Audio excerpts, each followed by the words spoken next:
नमस्कार. आज आपण एक इंटरेस्टिंग गोष्ट ऐकणार आहोत. एक अशी गोष्ट जी एका कुटुंबातल्या भांडणातून सुरू होते, पण आपल्याला कायद्यातला एक मोठा आणि महत्त्वाचा बदल शिकवून जाते. ही गोष्ट आहे एका डिजिटल वारसदाराची आणि ती आपल्या सगळ्यांच्या आयुष्याशी कुठेतरी जोडलेली आहे. जरा विचार करा, दोन भाऊ आहेत आणि त्यांच्यात जमिनीवरून वाद पेटलाय. एका भावाकडे आहे वडिलांनी स्वतःच्या हाताने लिहिलेली एक कागदी चिठ्ठी, तर दुसऱ्याकडे आहे वडिलांनी पाठवलेला एक साधा ईमेल. तुम्हाला काय वाटतं, कायदा कोणाची बाजू घेईल? याच प्रश्नाभोवती फिरते विठ्ठल आणि सोपान या दोन भावांची गोष्ट. चला तर मग थेट गोष्टीतच जाऊया. वडील रामरावांच्या मृत्यूनंतर त्यांच्या जमिनीवरून दोन्ही मुलांमध्ये म्हणजे विठ्ठल आणि सोपानमध्ये वाद इतका वाढला की प्रकरण थेट कोर्टातच पोहोचलं. आता कोर्टात काय परिस्थिती आहे बघा. एका बाजूला आहे विठ्ठल, ज्याच्या हातात आहे वडिलांनी दिलेली एक जुनी हाताने लिहिलेली चिठ्ठी. त्याला वाटतंय की बस हाच फायनल पुरावा आहे. आणि दुसऱ्या बाजूला आहे सोपान, ज्याच्याकडे वरकरणी कमी महत्वाचा वाटणारा एक डिजिटल पुरावा आहे. तो म्हणजे वडिलांनी पाठवलेला एक ईमेल. आणि मग हे प्रकरण न्यायालयात सादर होतं. कागद विरुद्ध ईमेल. इथेच परंपरा आणि तंत्रज्ञान समोरासमोर उभे ठाकले आहेत. आणि आता दस्तऐवज या शब्दाचीच खरी कसोटी लागणार आहे. विठ्ठल तर एकदम आत्मविश्वासाने न्यायाधीशांसमोर ती चिठ्ठी सादर करतो. तो म्हणतो, साहेब, हाच खरा पुरावा आहे. त्याला पक्की खात्री आहे की ही हाताने लिहिलेली, डोळ्यांना दिसणारी चिठ्ठी कोणीही नाकारू शकत नाही. सुरुवातीला न्यायाधीश विठ्ठलची बाजू ऐकतात. ते स्पष्ट करतात की हो, भारतीय साक्ष अधिनियमाच्या पारंपरिक व्याख्येनुसार विठ्ठलची चिठ्ठी ही एक 100% वैध दस्तऐवज आहे. कारण कायद्याच्या जुन्या पुस्तकांप्रमाणे कागदावर अक्षरं, आकडे किंवा खुणांच्या माध्यमातून माहिती नोंदवलेली असेल तर तो एक पुरावाच असतो. हे ऐकल्यावर तर विठ्ठल सोपानच्या पुराव्याकडे बघून हसतो. तो म्हणतो, मोबाईलमधल्या मेसेजला काय किंमत? जे कागदावर आहे तेच खरं. आणि खरं तर हा गैरसमज आपल्यापैकी बऱ्याच जणांचा असतो, नाही का?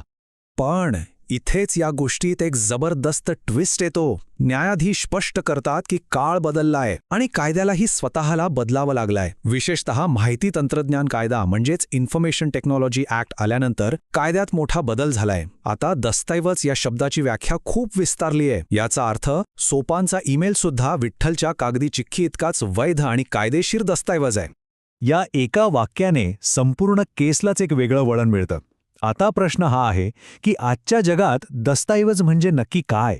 न्यायालयाला आता कागद आणि शाईच्या पलीकडे जाऊन विचार करावा लागणार होता. न्यायाधीश मग अजून सोपं करून सांगतात. ते उदाहरण देतात, गावातील मंदिराच्या भिंतीवर कोरलेला एखादा जुना शिलालेख किंवा घराचा जुना नकाशा हे सुद्धा दस्तऐवजच आहेत, बरोबर? यातून ते हेच स्पष्ट करतात की कायदा नेहमी माहिती नोंदवण्यावर लक्ष देतो, ती कोणत्या माध्यमावर नोंदवली आहे यावर नाही. मग तो कागद असो, दगड असो किंवा तुमच्या फोनची डिजिटल मेमरी असो. चला आता या कथेच्या क्लायमॅक्सकडे वळूया, जिथे सगळ्यात मोठा आणि निर्णायक पुरावा समोर येतो, तोही थेट आधुनिक तंत्रज्ञानातून. हा वाद कायमचा मिटवण्यासाठी सोपान आता आपला शेवटचा आणि सगळ्यात महत्त्वाचा पुरावा सादर करतो. हा पुरावा असतो त्याच्या वडिलांनी रेकॉर्ड करून ठेवलेला एक व्हॉइस मेसेज. इतकंच नाही तर या व्हॉइस मेसेजला आणखी पक्क करण्यासाठी तो फोनमधला लोकेशन डेटा सुद्धा सादर करतो, ज्यामुळे या आधुनिक पुराव्याची विश्वासार्हता आणखीनच वाढते. आणि हेच डिजिटल रेकॉर्ड्सचं सामर्थ्य आहे. त्या व्हॉइस मेसेजमध्ये रामरावांनी अगदी स्पष्ट आणि निस्संदिग्धपणे सांगितलेलं असतं की जमिनीची दोन्ही मुलांमध्ये समान वाटणी व्हायला हवी. या एका पुराव्याने सगळा वादच मिटून टाकला. प्रकरण तर सुटलं, पण या गोष्टीतून आपल्याला कायद्याबद्दल एक खूप महत्त्वाचा धडा मिळतो. चला तोच आता थोडक्यात समजून घेऊया. तर हे बघणं खूप इंटरेस्टिंग आहे की दस्तऐवज या शब्दाची व्याप्ती कशी वाढली. पूर्वी पुरावा म्हणजे काय होतं? कागद, दगड किंवा धातूची पाटी. आणि आता काय आहे?